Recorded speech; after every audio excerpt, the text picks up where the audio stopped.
Hi, it's Ross Patterson here again. This is number 4 in the series of talks I'm doing on J.O. Fraser, the missionary who 100 years ago saw an unreached people group become pro rata the highest percentage of believers amongst any people group in China today.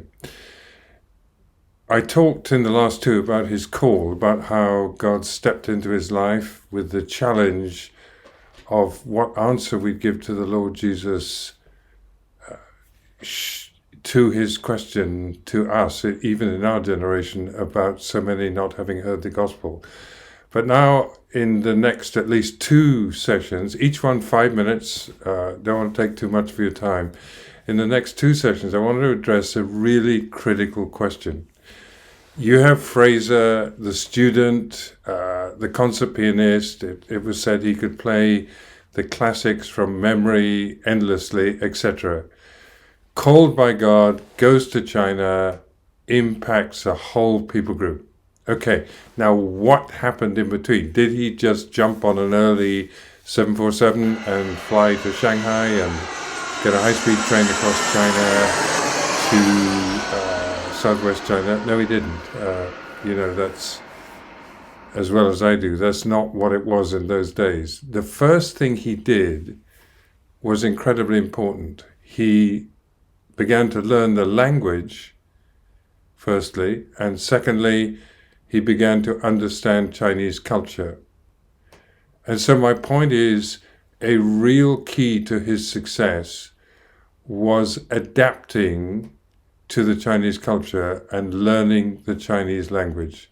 I could give you numerous examples from my own life of the impact in China, in Taiwan, in Singapore, wherever, Malaysia actually, of being able to speak Chinese, of the impact of that. But let me leave the language bit aside and just deal with the cross-cultural element, the training, the instruction that needs to come there. It said he threw himself heartily into the formidable task of learning Chinese language, as did all the China Inland missionaries, adapting to Chinese clothes, living in Chinese quarters, and ate Chinese food. Hudson Taylor, the founder of the CIM, had been a real game changer in the way that he lived as the Chinese did, dressed as the Chinese did. Now, and adapting to their culture, realizing we're working in their culture. It may be Indian, it may be African, whatever.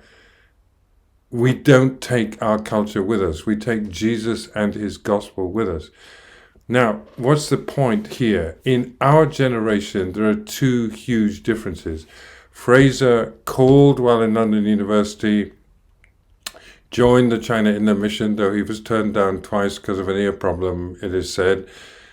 I'm sure there was training in the UK. I'm trying to research that, but I know from my own experience of what is now OMF, there would be training before you went. Secondly, Hudson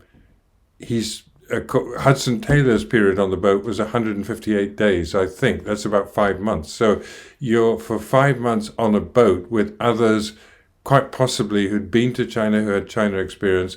And then he spent at least 6 months, I rather suspect more, in Shanghai at the China Inland Mission Center there. So he was being, if you like, changed into a cross-cultural worker in the UK on the boat and in China. Now, what's our problem? We jump on a plane and the next day we get off in Beijing or Delhi or wherever it is, and we're there. There isn't that middle period. Secondly, at least in terms of China, externally, you don't see the culture. When he went, the hairstyle, the pigtail, whatever it's called at the back, I think it's a Q or something or other. Sorry, should know that. The clothes that were worn. When I went to even Taiwan in 1969, people dressed as I did. When I went into China the first time, early 80s, it was slightly different because people were still in the Mao suits. But now what I'm trying to say is it isn't as obvious, but it's just as real.